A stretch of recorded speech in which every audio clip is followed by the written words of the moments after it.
Assalamualaikum warahmatullahi wabarakatuh. Terima kasih atas kesempatannya dalam kali ini berkaitan dengan pembekalan KKN untuk yang terintegrasi dengan IKM. Nah, apa yang akan saya diskusikan adalah yang pertama berkaitan dengan kompetensi public health, kemudian review terkait dengan kegiatan stase IKM bagi yang belum mungkin nanti akan masuk ke stase IKM. Kemudian mungkin beberapa permasalahan kesehatan masyarakat yang ada di UKDI, mohon maaf ini masih tahun 2012, dan kemudian program upaya kesehatan perorangan dan masyarakat dan pengembangan program kesehatan di masyarakat. Nah, jika kita lihat dari referensinya bahwa public health itu untuk medical students ada beberapa kompetensi yang harus dimiliki. Yang pertama umpamanya berkaitan dengan health protections, kemudian health improvements, organization of health services, kemudian improving the quality of health services, epidemiologies, using health informations, dan adoption public health attitudes and values. Namun demikian bahwa kegiatan public health atau konsep-konsep public health itu sudah dipelajari bahkan sejak awal masuk kedokteran.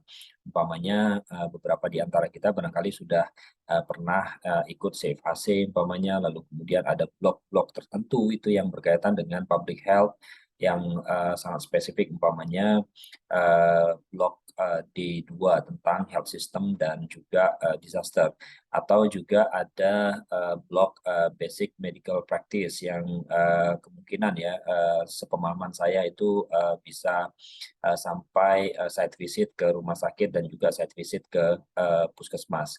Nah, bahkan di antara dari blok-blok yang baik itu preklinik maupun klinik itu terkadang dibahas juga terkait dengan isu-isu public health, umpamanya yang kaitannya dengan epidemiologi klinis ya. Ya, Anda mempelajari prevalensi, faktor resiko, lalu kemudian insidensi dan sebagainya dari suatu penyakit. Nah, ini juga sebenarnya isu public health yang dipelajari di hampir semua topik-topik atau apa ya tutorial atau mungkin apa ya blok-blok yang ada di Fakultas Kedokteran. Nah, di antara itu juga ada kegiatan khusus yang selama kegiatan profesi ya, pendidikan profesi, ada kegiatan yang stase IKM. Yang konsepnya itu adalah bagaimana mempersiapkan teman-teman mahasiswa untuk nanti saat diterjunkan di KKN itu bisa mengembangkan program-program yang berkaitan dengan kesehatan. Nah, isinya di dalam stase IKM itu lebih banyak pengayaan materi kesehatan masyarakat melalui beberapa pendekatan. Tentunya ini sangat tergantung dari masing-masing pembimbing dari stase IKM, karena di IKM itu dikelola oleh 3 departemen yang berbeda-beda. Ada Departemen Kebijakan dan Manajemen Kesehatan, ini saya ada di sana.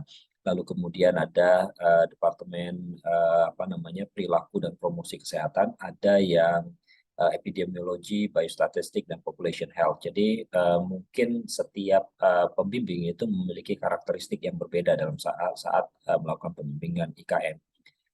Topik-topiknya mungkin berbeda ya, karena memang keahliannya atau sehari-hari itu melakukan pendidikan, penelitian itu sudah sangat spesifik. Nah, secara umum itu kegiatan stase IKM itu mahasiswa diminta untuk mengembangkan program kesehatan di komunitas dengan pendekatan Community Health Program Management. Saya kira ini nanti akan didiskusikan lebih detail di stase IKM. Dan target utamanya program kesehatan itu mengacu pada upaya kesehatan. Kalau kita lihat di Permenkesnya itu ada 2, upaya kesehatan individu dan keluarga tentunya, dan upaya kesehatan masyarakat. Nah, ini umumnya diperankan oleh puskesmas. Jadi jika nanti ditempatkan di KKN-nya itu di kecamatan atau mungkin di desa, desa itu atau kecamatan itu adalah wilayah kerjanya sebuah puskesmas, di mana ada aktivitas-aktivitas berbasis masyarakat yang diterapkan di sana. Nah, sehingga sebenarnya kita bisa saja langsung join di dalam aktivitas-aktivitas yang dilakukan oleh puskesmas dalam rangka untuk membantu community empowerment, membantu program-program kesehatan yang berbasis masyarakat yang ada di sana.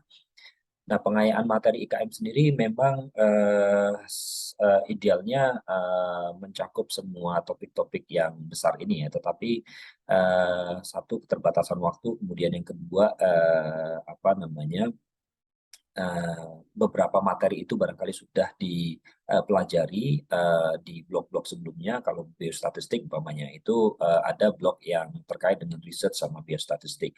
Praktek-praktek biostatistik itu sudah pernah dilakukan. Nah, sehingga harapannya tidak diulang terlalu banyak dan teman-teman mahasiswa itu bisa melihat kembali blog-blog yang dulu pernah dipelajari. Epidemiologis, evidence-based medicine itu juga sudah pernah dipelajari. Perilaku sekarang sudah ada khusus, bahkan sekarang ada khusus blog longitudinal untuk health promotions dan apa ya HPDP ya, itu blog yang khusus terkait dengan social and behavior science, dan beberapa diantaranya barangkali ada yang isunya tentang health policy management dan seterusnya, sehingga pengayaan materi IKM itu tidak terlalu banyak ya, dan arahnya itu adalah langsung bagaimana kita mengembangkan program kesehatan di masyarakat dan apa ya dengan beberapa contoh-contoh yang mungkin bisa dilakukan di saat nanti pada saat diterjunkan di KKN. Nah, ini bisa menjadi apa namanya ide untuk mengembangkan program kesehatan tadi. Kalau kita lihat di SKDI tahun 2012, ini ada beberapa masalah kesehatan yang masih menjadi prioritas nasional. Contoh umpamanya kesehatan ibu, anak, dan reproduksi. Saya kira ini indikator-indikatornya kesehatan juga mengarah pada kesehatan ibu, anak, dan reproduksi, indikator utamanya. Kemudian promosi kesehatan, PHBS, literasi kesehatan, tahun kesehatan, kekerasan, penganiayaan, kejahatan seksual, kesehatan kerja, kesehatan lingkungan, epidemiologi, dan surveillance penyakit. Nah, ini populer sekali kemarin pada saat pandemi ya. Dan bahkan sekarang pasca pandemi pun juga saya kira masih banyak juga kegiatan-kegiatan yang kaitannya dengan surveillance penyakit, terutama yang COVID-19. Kemudian sistem kesehatan ini juga mungkin konteksnya lebih luas lagi, pembiayaan dan asuransi kesehatan, sistem pelaporan dan indikator kesehatan, manajemen pelayanan kesehatan, dan manajemen obat dan perbekalan kesehatan. Nah, ini yang barangkali kalau kita konteksnya di masyarakat itu lebih banyak ke yang atas-atas ya. Jadi kayak kesehatan ibu sampai epidemiologis itu bisa dikembangkan di masyarakat. Sistem kesehatan mungkin pendekatannya agak berbeda ya kalau kita nanti di masyarakat. Karena kalau kita lihat di sistem kesehatan ini konteksnya itu sangat makro. Jadi makro itu umpamanya levelnya itu di dinas kesehatan atau mungkin di satu apa ya, dari satu wilayah yang mencakup keseluruhan dari wilayah itu. Cuman bukan berarti bahwa tidak bisa ya, tapi sangat memungkinkan untuk dikembangkan menjadi salah satu program KKN yang Anda lakukan. Kemudian kalau kita lihat kembalikan ke puskesmas, di puskesmas itu ada kegiatan UKP dan UKM ya. Ini beberapa contoh kegiatan-kegiatan atau program yang berbasis fasilitas kesehatan UKP dan juga berbasis pada kegiatan di masyarakat. Nah, contoh sederhana adalah umpamanya kalau outpatient sama inpatient itu jelas ya. Jadi ini pelayanan rawat jalan, rawat inap ya. Beberapa puskesmas itu punya rawat inap. Ada yang berbasis program, itu di sini ada AIDS, TB, malaria, imunisasi, kemudian apalagi ya non-communicable disease, apa kalau yang populer itu ya ini ya sekarang stunting ya ke arah gizi masyarakat, kesehatan sekolah umpamanya, kesehatan kerja, tapi tentunya ini menyangkut wilayah kerja di puskesmas itu karena tiap-tiap puskesmas memiliki wilayah kerja yang berbeda-beda. Nah, bisa juga di dalam puskesmas itu ada kegiatan-kegiatan yang kaitannya dengan survei. Nah, umpamanya SDKI, lalu kemudian indeks keluarga sehat itu melakukan survei di keluarga dan apa ya mengidentifikasi beberapa parameter tertentu, umpamanya faktor risiko, kondisi sanitasi, kegiatan apa ya PHBS dan sebagainya ya, termasuk rokok itu di dalamnya ya, rokok, minum alkohol, sepertinya ada komponen-komponen itu yang ditanyakan di dalam survei IKS. Nah, Anda nanti pada saat nanti diterjunkan di KKN bisa saja melihat konteks ini gitu. Dan tentunya perlu dihubungkan juga dengan situasi masyarakat yang Anda tempati ya, desa biasanya di satu desa. Nah, ini bagaimana cara menangkap permasalahan atau apa ya hal-hal yang masih diperlukan dibantu di masyarakat, bisa saja kita berdiskusi dengan puskesmas yang menjadi wilayah kerjanya puskesmas tersebut tentunya. Kemudian bisa juga diskusi dengan biasanya kalau awal-awal itu dengan Pak Camat ya ke kecamatan, terus kemudian dari situ kemudian masuk ke kelurahan, ketemu dengan kepala desanya, lalu kemudian dari kepala desa itu diarahkan ke salah satu dusun barangkali ya yang ada di wilayah kerjanya kelurahan. Kita ke dusun itu ketemu dengan kepala dusunnya, diskusi, lalu kemudian bisa juga setelah ditempatkan di lokasi itu ketemu dengan Pak RT-nya, Pak RW-nya, atau kelompok masyarakat sosial tertentu untuk mengidentifikasi terkait dengan problem kesehatan atau isu kesehatan yang mungkin perlu didukung dengan adanya program-program kesehatan yang Anda buat. Nah, tentunya harapannya ini bisa direlasikan dengan program-program tadi yang ada di puskesmas karena saya yakin bahwa pasti ada linknya antara apa yang ditemukan di masyarakat yang level yang paling bawah ya RT itu ya dengan program-program kesehatan yang ada di puskesmas yang tadi saya sebutkan. Nah, konsepnya adalah pengembangan program kesehatan di masyarakat sebenarnya ada kayak semacam siklus seperti itu ya. Jadi yang pertama kita harus bisa mengidentifikasi target komunitasnya. Kalau umpamanya nanti Bapak Ibu, apa adik-adik ini nanti ditempatkan di mana? Di sebuah dusun ya. Nah, mestinya di dusun itu ada kelompok populasi tertentu ya, yang itu bisa dijadikan target. Umpamanya saya ingin mengembangkan program KB nih. Ya kalau KB ya nggak mungkin kita menarget orang-orang yang di atas 60 tahun ya. Jadi KB itu ya usia-usia produktif ya. Dari remaja sampai kemudian sampai usia mungkin ya 40 atau 45 tahun ya. Kemudian setelah kita tahu target komunitasnya berapa apa, terus kemudian lihat atau masalah kesehatan masyarakatnya di target populasi itu.